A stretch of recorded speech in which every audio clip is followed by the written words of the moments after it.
Example 9.5. In a recent year of the 1184 centum scores in the various subjects in the 10th standard public exam.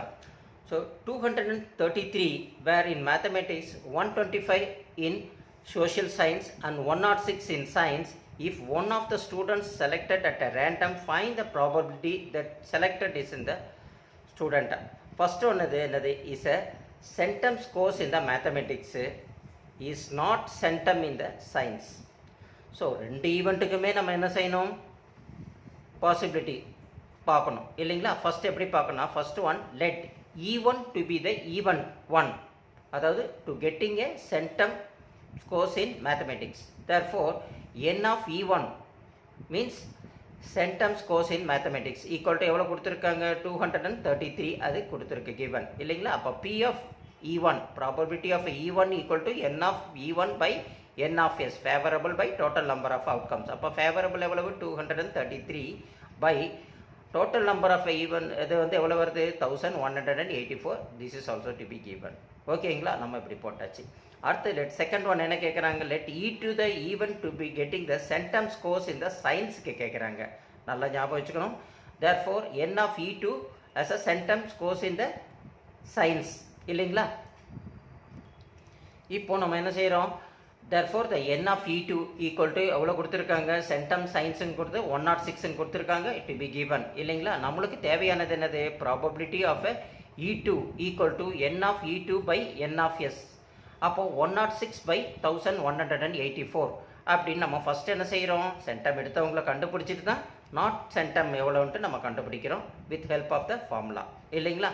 அப்போ n of E2 to be the event of getting a not centum scores in the சயின்ஸுக்கு பார்க்குறோம். இப்போ நம்மளுக்கு தேவையானது இதுதான், அதுதான் கேட்டிருக்காங்க, is not centum இந்த science இல்லைங்களா. ஃபஸ்ட்டு சென்டம் எடுத்தவங்களை கண்டுபிடிச்சிட்டு அதுக்கப்புறம் என்ன ஃபார்முலா யூஸ் பண்ணுறோம், P of E2 dash. E2 டேஷ்ன்னு சொல்லும்போது அது என்னது, சென்டம் ஸ்கோர்ஸ் இன் சயின்ஸ் கண்டுபிடிச்சோம். இப்போ நாட் எ சென்டம் இல்லைங்களா, நாட் சென்டம் ஸ்கோர் இன் சயின்ஸை E2 டேஷ். அப்போ probability of E2 dash equal to 1 minus P of E2 அப்படின்ற ஃபார்முலா. அதாவது 1 minus P of E2 வந்து நம்ம எவ்வளோ பார்த்தோம், இங்கே ஆல்ரெடி கண்டுபிடிச்சிருக்காங்க இல்லைங்களா, 106 by 1184. அதை தான் தூக்கி இங்கே எழுதியிருக்கோம். இதை எடுத்து நம்ம LCM எடுத்து சிம்பிளிஃபை பண்ணுறோம். 1186 by 106 by 1184. ஃபஸ்ட்டு இதிலிருந்து லெஸ் பண்ணிட்டோம்னா நம்மளுக்கு எவ்வளோ கிடைக்கும், 1078 அப்படின்னு கிடைக்கும்.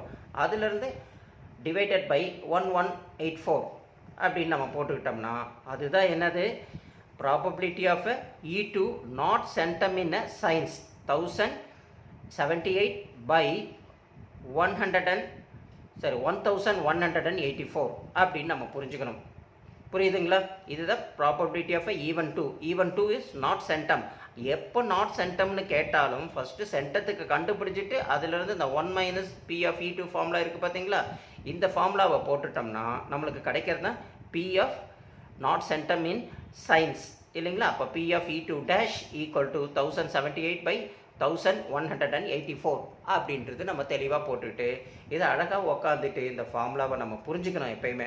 அதாவது P of E1 plus P of E dash equal to 1ன்னா எது கேட்குறாங்க, நாட் அப்படின்னா டேஷ் வரும் இல்லைங்களா, நாட் இல்லைன்னா அது P ஆஃப் E1ஆவை கன்சிடர் பண்ணிவிட்டு அதுக்கு தகுந்த மாரி நம்மளுடைய ப்ராபபிலிட்டி ஃபார்முலாவை தூக்கி போட்டுட்டு நம்ம என்ன செய்யணும், சப்ஸ்டியூட் பண்ணி அழகாக போட்டு பார்த்தோம்னா we will get டெஃபினட்டாக என்ன கிடைக்கும், சென்டம் கிடைக்கும். அதனால வரக்கூடிய எக்ஸாம்ஸில் எல்லாம் நல்லா எழுதி அழகாக ஃபுல் மார்க் எடுத்து சென்டம் எடுக்கணும்.